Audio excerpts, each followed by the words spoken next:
Shalom, shalom sahabat-sahabat Hers yang diberkati Tuhan. Puji Tuhan, kita berjumpa lagi di saat ini di channel Hers Hoke, dan sama-sama kita akan membaca firman Tuhan di saat ini yang menjadi makanan rohani bagi kita untuk hari ini dari Imamat pasal 21 ayatnya yang pertama sampai ayatnya yang ke-24. Untuk itu mari kita berdoa. Tuhan, kami mengucap syukur untuk kasih anugerah kemurahan Tuhan dalam kehidupan kami, dan istimewa nafas kehidupan yang Tuhan masih percayakan dalam hidup kami sampai pada saat ini.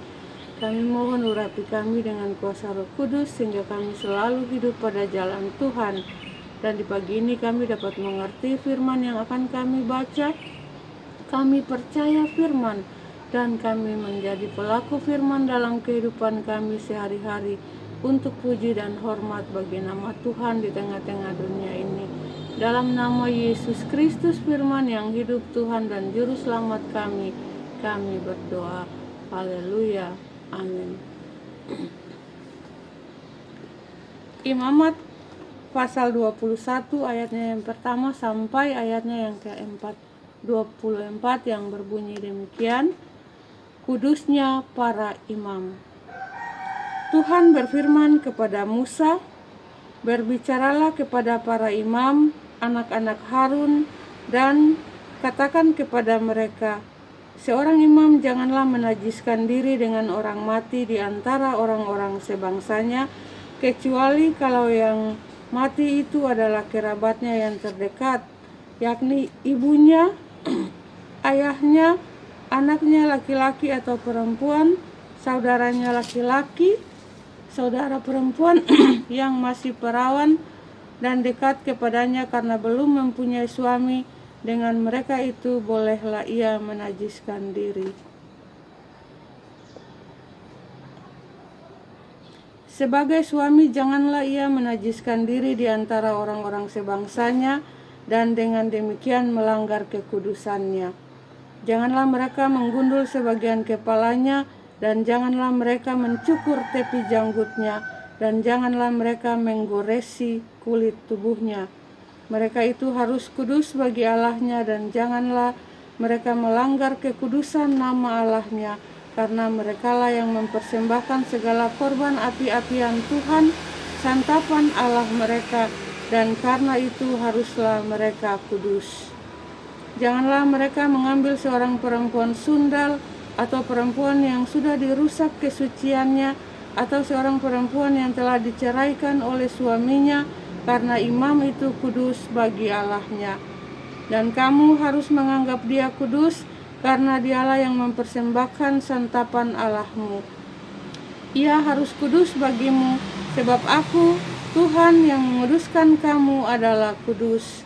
Apabila anak perempuan seorang imam membiarkan kehormatannya dilanggar dengan bersundal, maka ia melanggar kekudusan ayahnya. Ia harus dibakar dengan api. Imam yang terbesar di antara saudara-saudaranya yang sudah diurapi dengan menuangkan minyak urapan di atas kepalanya, dan yang ditahbiskan dengan mengenakan kepadanya segala pakaian kudus, janganlah membiarkan rambutnya terurai, dan janganlah ia mencabik pakaiannya. Janganlah ia dekat kepada semua mayat, bahkan janganlah ia menajiskan diri dengan mayat ayahnya atau ibunya. Janganlah ia keluar dari tempat kudus, supaya jangan dilanggarnya kekudusan tempat kudus Allahnya, karena minyak urapan Allahnya yang menandakan bahwa ia telah dikhususkan ada di atas kepalanya. Akulah Tuhan.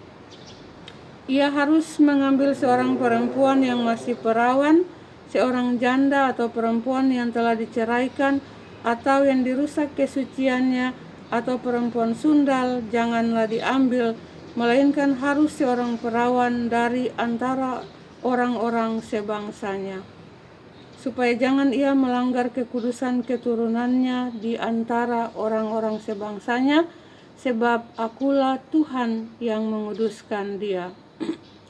Tuhan berfirman kepada Musa, "Katakanlah kepada Harun begini, setiap orang yang dari antara keturunanmu turun-temurun yang bercacat badannya, janganlah datang mendekat untuk mempersembahkan santapan Allahnya. Karena setiap orang yang bercacat badannya tidak boleh datang mendekat.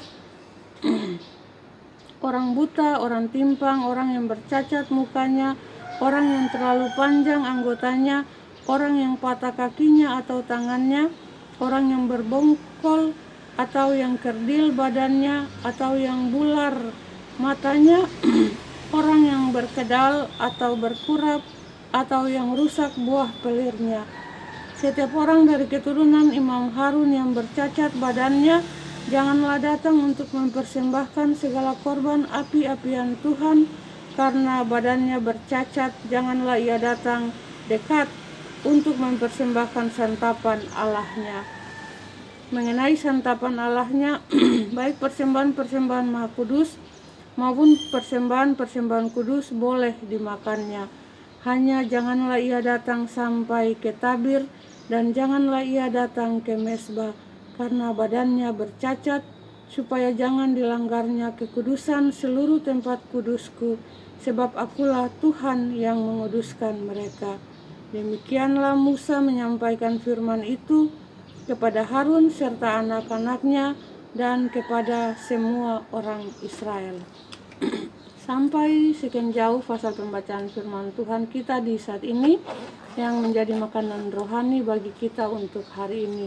Berbahagialah kita yang mendengar firman, percaya firman, dan menjadi pelaku firman dalam kehidupan kita sehari-hari, untuk puji dan hormat bagi nama Tuhan. Tuhan Yesus memberkati kita semua. Haleluya. Amin. Selamat beraktivitas sahabat, dan sampai bertemu lagi. Shalom.